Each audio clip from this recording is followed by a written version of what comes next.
jazda. Dojeżdżamy do jakiejś stacji. Do jakiejś stacji, a nie, to jest przejazd kolejowy. Tutaj musi pociąg poczekać, bo to jest po jednym torze jazda. Czyli ten towarowy musi czekać teraz.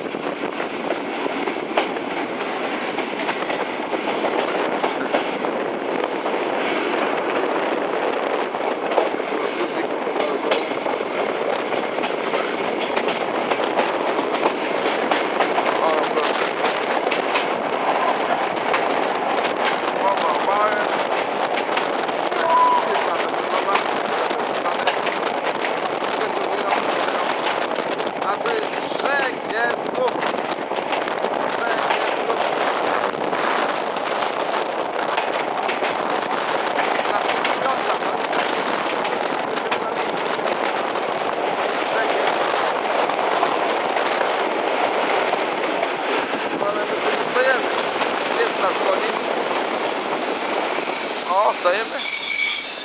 A jednak żeśmy stanęli.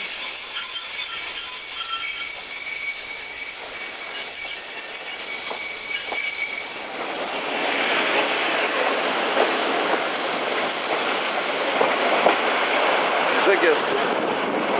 No pięknie, tu jest ta dolina Popradu, można powiedzieć, że to jest coś pięknego.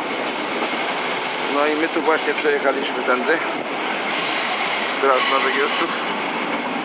Pociąg musiał zwolnić, bo tu ostry zakręt jest.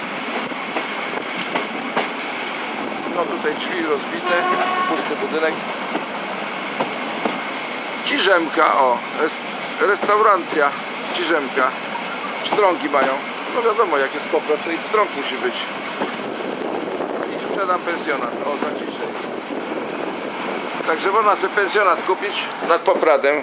Za ciszę jest do sprzedania. Pozdrawiam, Pomorska Telewizja Narodowa, redaktor Sławomir Ziemiński dla Was z podróży do Krynicy Zdrój. Ahoj!